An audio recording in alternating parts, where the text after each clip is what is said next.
What up, everybody, and welcome to Baz on Blades. My name is Baz, and I talk about blades. Today's feature blade is a Tuya Knives T1601. This is a G10 handle scaled stainless steel liner lock with D2 blade steel from Tuya Knives. Tuya is fairly new on the market and is definitely new to me. This is the first Tuya model I've had in my hands, and you're going to see during this review, I'm pretty impressed with it. Tuya is a Chinese manufacturer, and they are following a business model that many of these, what we've come to understand is high-end Chinese manufacturers are following, and that is they give you a budget line with super high-end build quality for their price point and great materials, something that even 5 years ago we would not have expected at these price points. And then they'll do a higher-end product, predominantly titanium frame locks and higher-end steels. So their product line and brand is accessible at multiple price points.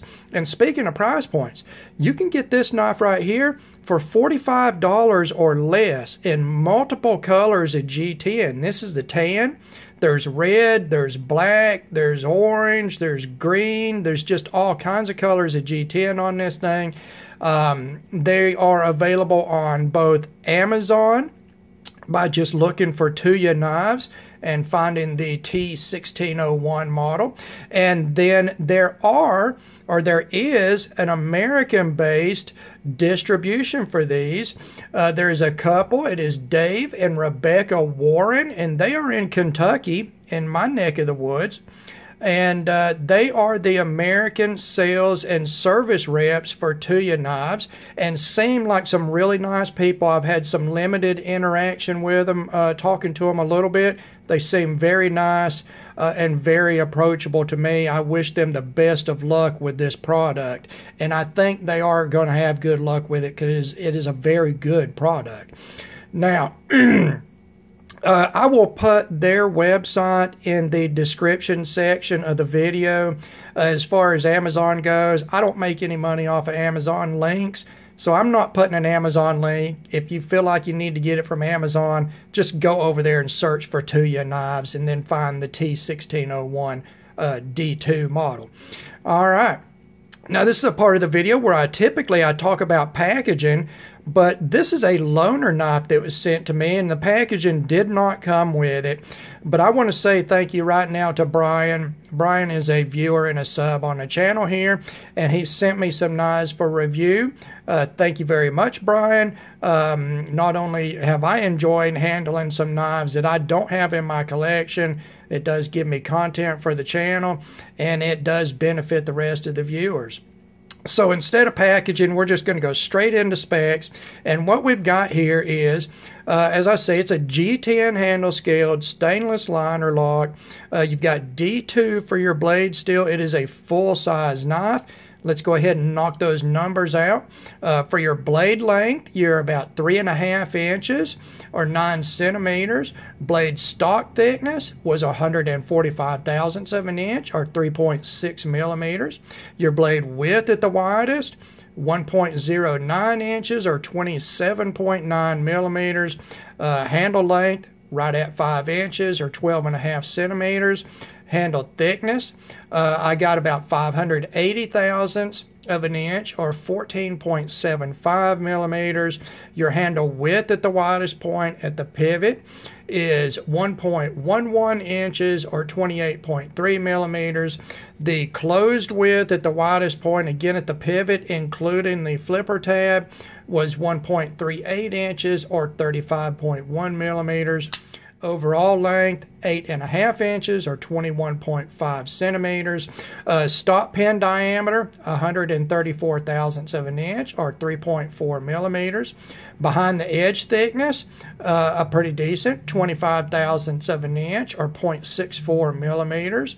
Your handle to blade ratio, a respectable 0.7, and your weight, pretty decent actually, 4.97 ounces or 141 grams. And yes, that does sound a little heavy, guys, but you've got to keep in mind this is a stainless steel liner lock, and it's fairly thick blade stock thickness. So there's quite a bit of steel here, and it is weight relieved. If you look down in there, both the forward and lock side of the liners there are weight relieved.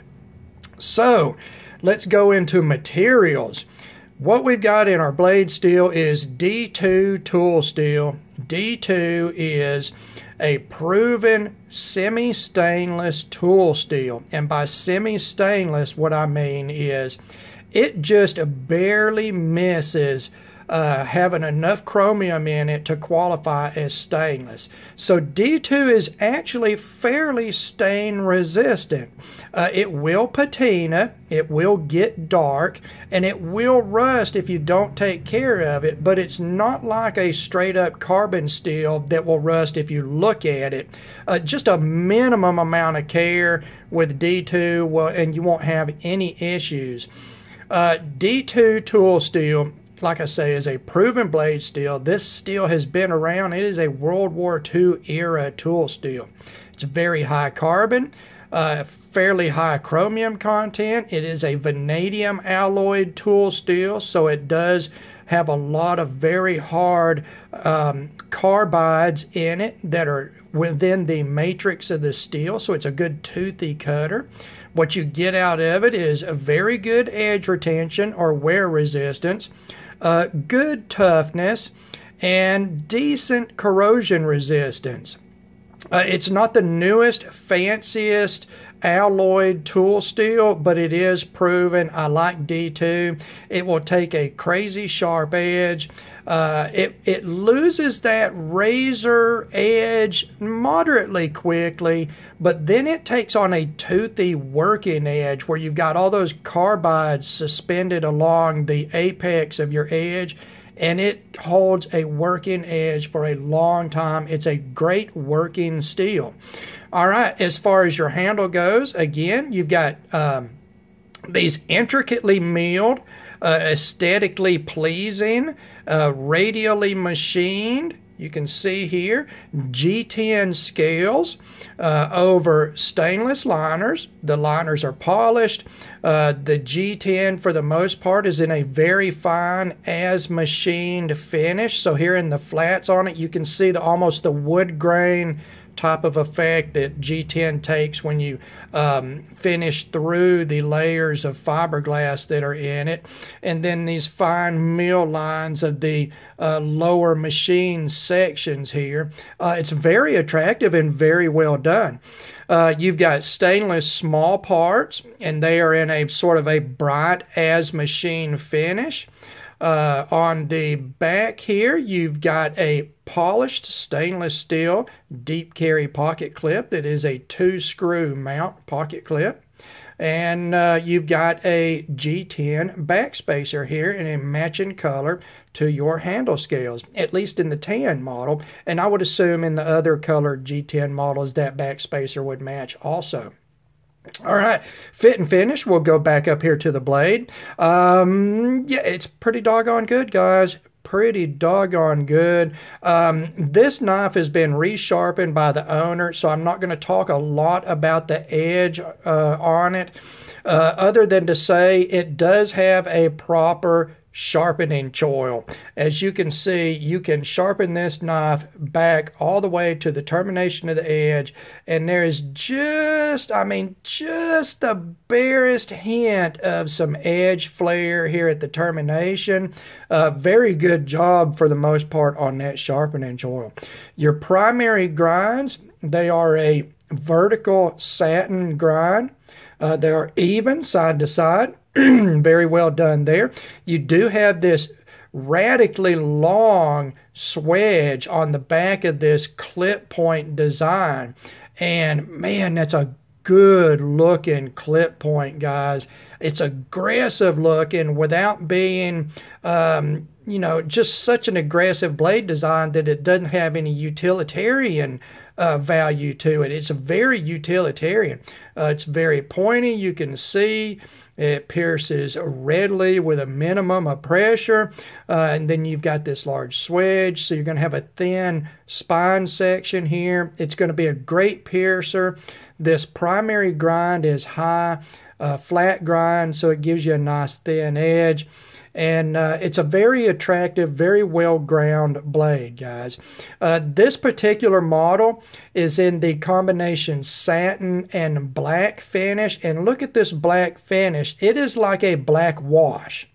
It is a black finish that has been tumbled afterwards. And then these grinds have been touched up with a very fine grit belt for a high satin sort of finish. You see their logo here, very well done. It's attractive. It's understated on that side of the blade. On the back side, you've got your steel top designator, your Tuya knife marking, and your model number there. So not a lot of billboarding on this knife. Tuya is getting that right. We don't like to be, we don't want to pull out a knife and it be like a neon sign going down the side with advertising. Fit and finish on the handle, guys.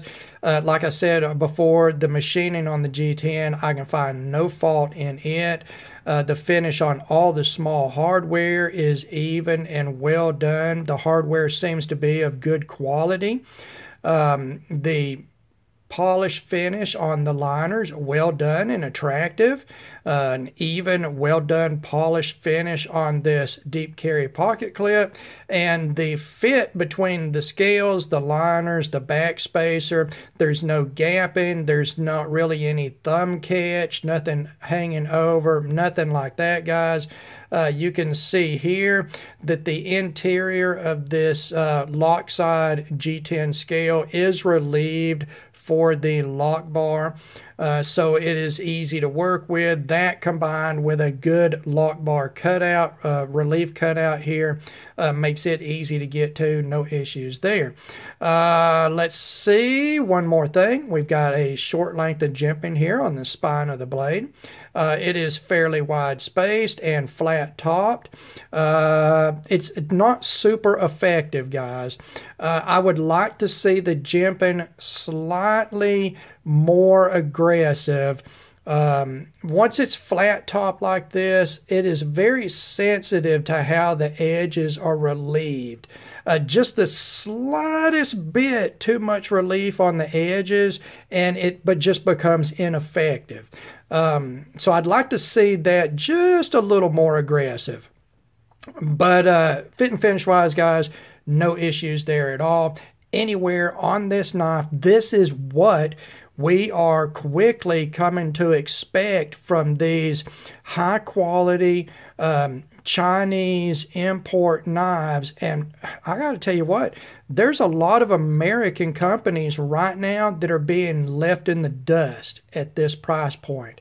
At the less than $45 price point, there's a lot of American companies that are being left in the dust. I would like to see them at least put in an effort to try to catch up, because this is a very fine product right here.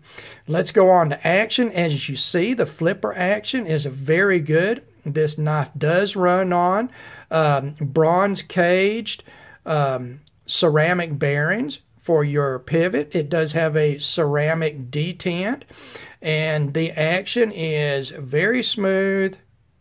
Yeah, it's very smooth, guys. It's really sort of a hydraulic sort of feel. I can barely feel the bearings roll, but it is very, very smooth, guys.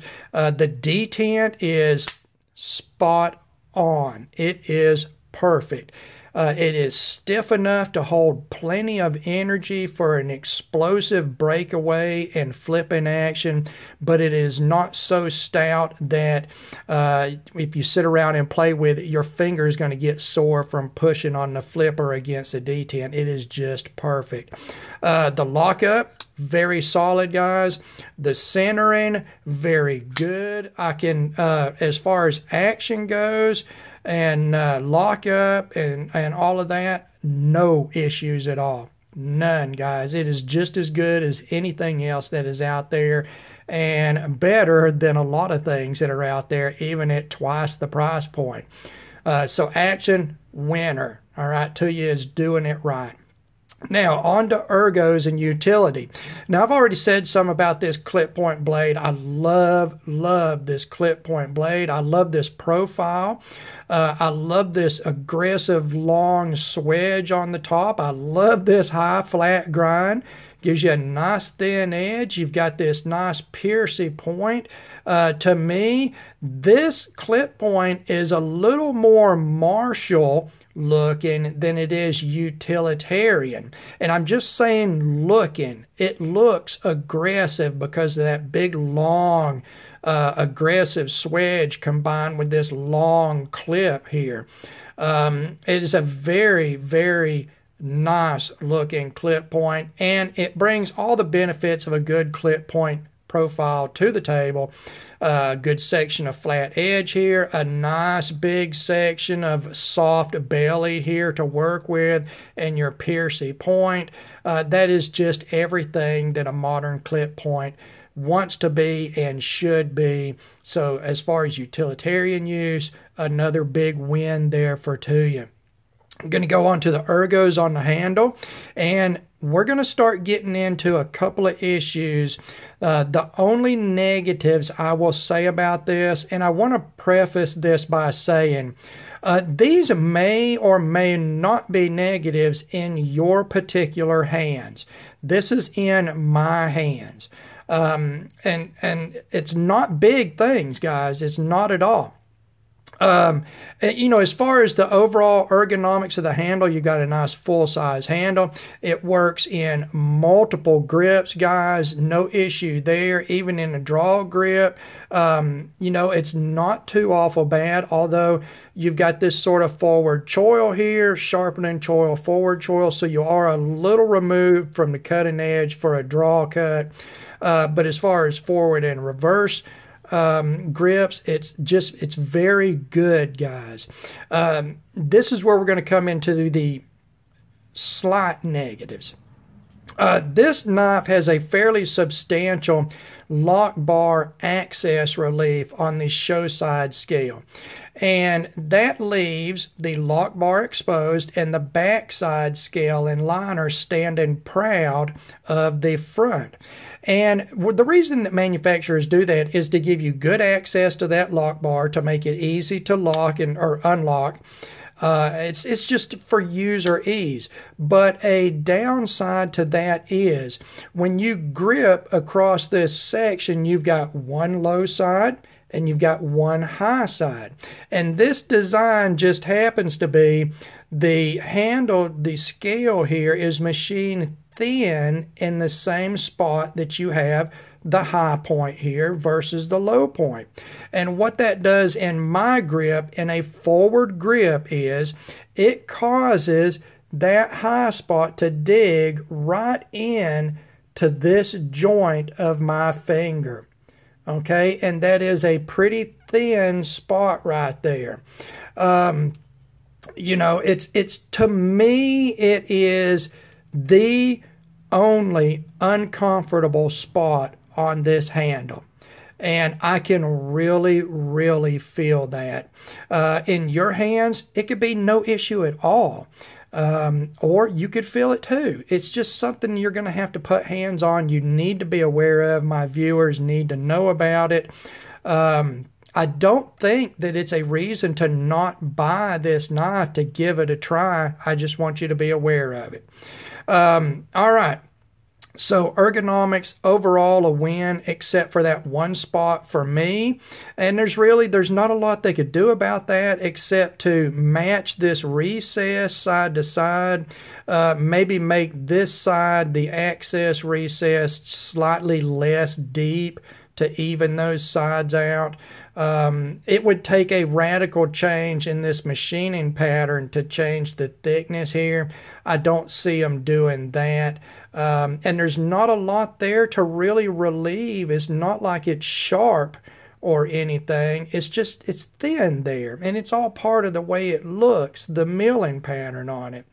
So not a manufacturing issue, not really a design issue. It's just in my hands. The only other negative thing I'm going to say about this knife is the pocket clip. All right. I like the design of the pocket clip overall. The pocket clip works well. You've got plenty of clearance here for thick material. The tip, you've got plenty of clearance under it for it to ramp up over your pocket material. Even though it is a sort of tip up design, it is not intrusive or uncomfortable in the hand at all. No issues there. And it is deep carry, so no issues there because I like deep carry. The only thing about this pocket clip I don't like is you've got this huge milled out area to give access to your mounting screws. And the reason I don't like that is this is the thinnest part of this pocket clip. It is in the bend of the pocket clip. That is two very thin sections of, a fairly thin spring steel, stainless steel. If this pocket clip gets caught on anything and it gets bent, I don't think this is going to be the type of clip you're just going to bend back. I think that these sections are so thin, you're going to run into metal fatigue issues from the get-go on any bends, and you're going to get some breakage there. It's just going to be weak at those points. I would like to see this cut out, not extended. I'd like to see it just cut out to the very top of the bend, maybe a window like this, just to give access to the screws, but to keep this very back section through the bend solid instead of completely cut out like that. I think that one change in this pocket clip would be perfect. Again, that's not as far as the effectiveness on the pocket clip. That's more of what I see as a longevity thing. All right. So what does Baz on Blades think about the Tuya knives T1601? I like it. Honestly, guys, I like it. I'm really happy that I got to check this out. I hope to be able to check out some more Tuya product. From what I see on paper and on the internet, and from what I'm hearing from the other reviewers on YouTube, the whole product line is just 100% win across the product line. I've not heard of any quality issues, any major design issues, nothing. In this knife, you got this fantastic, beautiful, and usable clip point blade profile with great grinds. You've got a very attractive and well-made handle design, available in multiple colors of G10. The action is great on ceramic bearings and ceramic detent, with just the perfect detent for great explosive flipping action, solid lockup, no issues there at all, other than the very small issue that I had, and you may not have right here in the grip. I've got zero issues in this grip at all. It is very well done, very well designed, and I would like to see this pocket clip design slightly modified, as I'm afraid that this is going to be a weak spot on this pocket clip. And of course, a pocket clip could be replaced, but I would rather see it a little tougher and not have to worry about replacing it. So, other than that, fantastic. I like it. I look forward to checking out more Tuya product. I wish them the best of luck in the United States. I wish Dave and Rebecca Warren in Kentucky, who are doing the U.S. Distribution and warranty stuff on these knives, I wish them the best of luck. Brian, thank you very much for loaning me this fine little knife. As always, I thank all of you for taking the time to watch one of my videos. God bless all of you, and we will talk to you again.